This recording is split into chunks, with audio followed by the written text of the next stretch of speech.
દુકાનમાં અમે વજુભાઈ શેઠ હતા મુંબઈમાં. તો યોગી બાપા કહે કે વજુભાઈ શેઠ કેમ મળાયા? કે બાપા અમારે તો દુગ્રસ્ત રહ્યા ને, તો તમારું કામ અમે તો લો અક્ષરધામમાં અમારે જ જવાનું, તમે નથી જવાનું. આવી વાત કરે. પછી બાપા કહે કે શેઠ દુકાન ક્યારે ખોલો? બાપા દુકાન તો 9 વાગે ખોલી જ દઈએ. જાઓ કેટલા વાગે? કે 9:45 9 વાગે પહોંચી જઈએ. 9 વાગે તો શાર્પ ખુલીએ. તો સાંઈ કે ગ્રાહક આવીને ઊભા હોય? ના ના. ક્યારે આવે? તો ગ્રાહક તો 10 વાગ્યા પછી આવે. સાંઈ કે 10 વાગ્યા પછી ખોલો તો કે ગ્રાહક 11 વાગે આવે. જેવું તો 1 કલાક વહેલા ગ્રાહક આવ્યા પહેલાં દુકાન ખોલી દેવી પડે. એમાં કેવો ખટકો રહે છે. સાંઈ કંઈ કથામાં રહ્યા સભામાં કેમ મોડાયા લેવું? તો કે ભાઈ બાપા બીજી વાત કરી. તો ઉઘરાણી હોય $5000 અને ઓલો કહે ભાઈ તમે રાતના 8 વાગે ઘરે આવો તો આપણે આપી દઉં. અત્યારે કર્ફ્યુ ઓર્ડર હોય, બોલો તો શું કરો? શેઠને બાપાએ પૂછ્યું. બાપા કહે શેઠ કહે બાપા હું 7 વાગે પહોંચી જાઉં, કર્ફ્યુ સ્ટાર્ટ થાય ને પહેલાં પહોંચી મને અને રૂપિયા લઈ લો ને સારે કર્ફ્યુ છૂટે એટલે ઘર ભેગા લો. એનું જ પલંગ, એનું જ ખાવાનું અને ઉઘરાણી. જે એમાં કેવો ખટકો હોય. એમાં વરસાદ ઠંડી કાંઈ આડું ના આવે. આ કથામાં જ બધું આડું આવે. બોલો કથા મંદિરમાં આવવાનું, રવિયાની સભામાં બધું આડું આવે. પણ આ બીજા વ્યવહારના કામમાં લગ્ન પ્રસંગ કાંઈ આડું નથી આવતું. બોલો પાર પાડી જ નાખે. યોગી બાપાના પ્રમુખ સ્વામી એક હરિભક્તને પૂછ્યું. એ દીકરો પરણાવવા જતા હતા. દીકરો લઈને આવ્યા. સ્વામી કે કેટલો ખર્ચ થશે? એમ કે સ્વામી જાણતા હતા કે આની બહુ સ્થિતિ નથી. તો સાહેબ કે દીકરો છે એટલે બહુ વાંધો નથી. તો સ્વામી કે કેટલો થશે? કે 15000. દેશમાં ને બહુ પહેલાંની વાત છે, 30 વર્ષ પહેલાં. તો સાહેબ કે 15 થઈ રહે? હા સાહેબ 15 થઈ રહે, પ્રેમથી થઈ રહે. પછી 2 મહિના પછી બાપા મળ્યા ને બાપાએ યાદ કરાવ્યો. જો બાપા બહુ ચકોર છે. બાપાને ખબર હતી કે વધારે થયા જ હશે. તો બાપાએ ફરી કહ્યું કે કેટલા લગ્નમાં કેટલા ખર્ચ? બાપા 30000 થઈ ગયા. બાપા કહેતો હતો 15માં મેં પૂછ્યું તો 15 થઈ રહેશે? તો કે હા. 30 ક્યાં થયું? સ્વામી પ્રસંગ શોધી ગયો. સ્વામી કે એવું નથી પૂછતો, પ્રસંગ શોધી ગયો. ખર્ચની વાત 15ના 30 કેમ થયા? એ બાપા બધું સારું જ થઈ ગયું. તમે જો ઓલું જવાબ ના આપે. અને અહીંયા 15ના 16 આમ માથું ખંજોર બિયાનું ખંજોરી નાખમાં. હા લો એમાં 1 રૂપિયો વધારે થાય તો મુશ્કેલી થાય. એટલે ગલ્લા પેટીમાં નાખે ને ગયા ઝાટકો લાગે. અને બેંકમાં કે રહ્યા. હા અમદાવાદમાં શું થયું છે? ઓલી બેંક તૂટીને તમારે હા લો ભૂકા કાઢી નાખ્યા બધા. હવે આવું છે બધું. 100 પેઢી લક્ષ્મીચંદ ભગાજી 80 વર્ષ જૂની પેઢી ઉપડી ગઈ. એ રહ્યા પૈસા અને અહીં પેટી ગલ્લામાં નાખે ગયા, અહીં લખાય ખરડામાં ગયા, પારણ કરાવે ગયા. આવું છે. નથી ગયા, આ જ રહ્યા છે. આ જ કામમાં આવશે ઉપર. તો આપણે ના નથી કહેતા વ્યવહાર ધંધો નાખો બેંકમાં ના, એવું કોઈ વાત નથી. પણ આને આપણે આવું સમજીએ એ ખોટું છે. ને ખરું તો આ છે. એટલે આ રીતે કથા વાર્તાઓનું સ્મરણ સાચી વસ્તુ છે. એમાં જે મહિમા કહેવામાં સાચું છે, જરાય ગપ નથી. આ તો આપણને ગ્રાહ્ય થાય એટલે આટલું કહે. બાકી તો કેટલો તો મહિમા છે એનો. સીધીમાં કે હું મારા મહિમાને કહેવા બેઠું તો પાર આવે એમ નથી. ભગવાન પોતે પોતાની મહિમા કહે ને તોય પાર આવે એમ નથી. તો એવી વાત છે આ. એટલે આપણને આવો સત્સંગ જબરજસ્ત પ્રાપ્તિ થઈ છે. એમાં એનું સારી રીતે પ્રાપ્તિ સમજાય માંડી શકે એટલા માટે કથા ખૂબ જરૂર છે. સદાનંદ સ્વામી મહારાજ સ્વામી શ્રી નોબેલ્સવિલમાં હતા અને ત્યાં યુરોપ સભામાં એવો કાર્યક્રમ હતો, મન અને જીવની લડાઈ બતાવવામાં આવી હતી. એટલે સંતો સ્વામીને કહેવા માટે ગયા કે સ્વામી આવી રીતનો આખો પ્રોગ્રામ છે કે મન આવશે, જીવ આવશે અને એક યુવક હશે એની પર પોતપોતાની શક્તિ અજમાવશે અને છેલ્લે કોણ જીતે છે એ બધું દર્શાવવામાં આવશે. એટલે આખો પ્રોગ્રામ સમજાવ્યો. પછી સ્વામીને પૂછ્યું કે સ્વામી અમને વિચાર આવે છે, આપણે પૂછીએ કે આપ તો મન પણ નથી, મન તો નથી અને જીવ પણ નથી, તો આપ કોણ છો? એટલે આમ આપણે અપેક્ષિત ખબર ને અક્ષરધામ કેવું સ્વામી બોલે તો સ્વામી બોલ્યા કાળ કર્મથી પર સીધું જ. સંતો ખુશ થઈ ગયા. પછી આખો પ્રોગ્રામ પતી ગયો અને સ્વામી ભોજન લીધું. પછી સ્વામી બધા જે યુવકો હતા એ બેઠા હતા. સંતોએ સ્વામીને વિનંતી કરી કે સ્વામી આપ જયારે બોલ્યા ને કાળ કર્મથી પર, ત્યારે તો અમે સંતો જ હતા, તો હવે આ બધા યુવકોને પણ સાંભળવાનો લાભ મળે એટલા માટે આપ કહો કે આપ કોણ છો?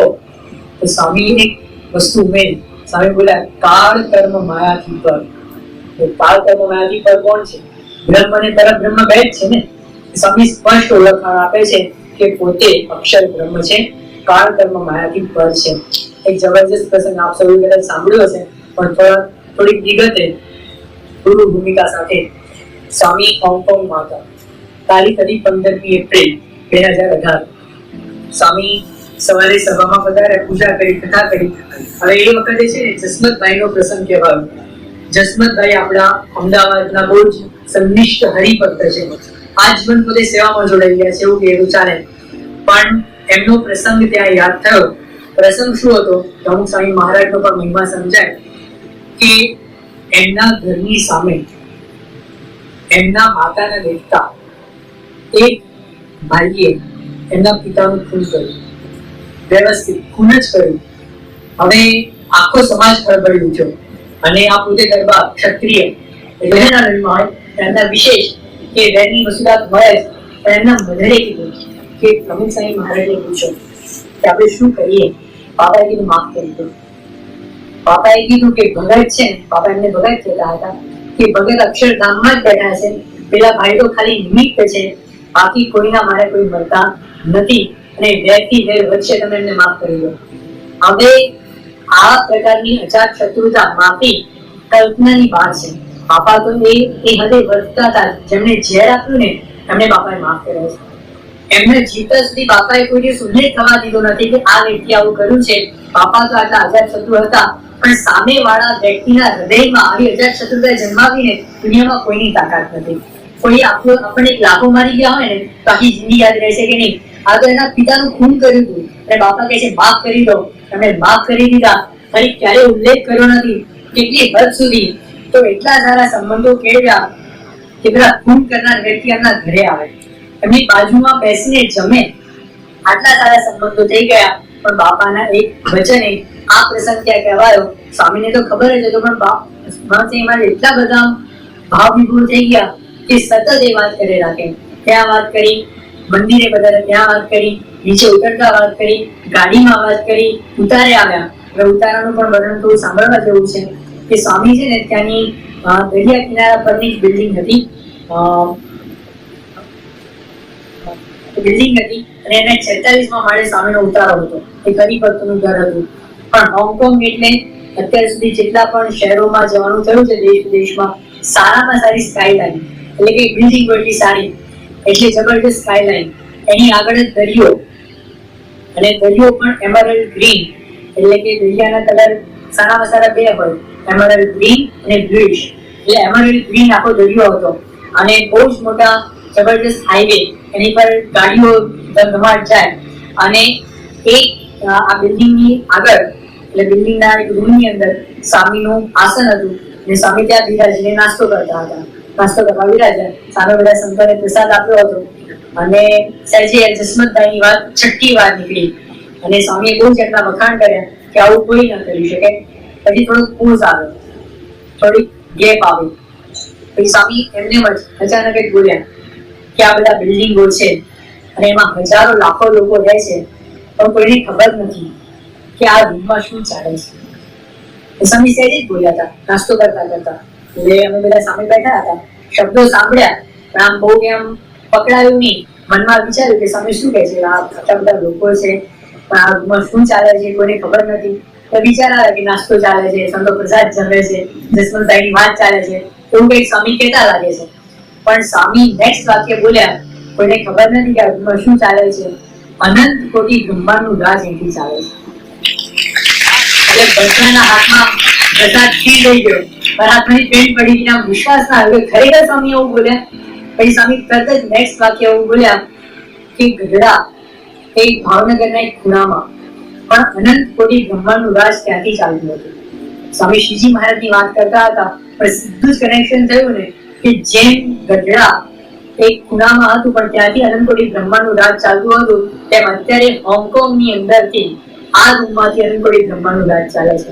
સ્વામી બીજી વાત કરી કે આઈમેક્સ ની અંદર નીલકંઠની જગા દેખાડે છે, આમે સામે હજારો લોકો પસાર થાય છે, પણ કોઈને ખબર નહોતી કે પરમ સત્તા એમની પાસેથી પસાર થઈ ગઈ છે. સીધું જ કનેક્શન. એમ આજે હોંગકોંગના આ માળની અંદર પરમ સત્તા આપણી સામે બેઠા છે. તો સ્વામીએ વાત કરી બધા બહુ અહોભાવમાં આવી ગયા.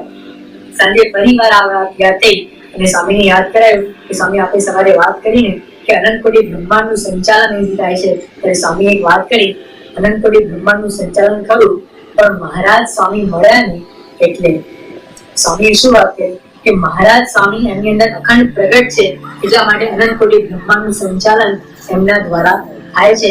ગઢડા મધ્યનું 22મું વચનામૃત છે કે જેટલામાં રાજાનું રાજ એટલામાં રાણીનું રાજ. એટલે સ્વામીના જીવનના પ્રસંગો જોતા આપણને સ્પષ્ટ દેખાય છે કે આ લોકના પુરુષ નથી, he is much bigger than he looks.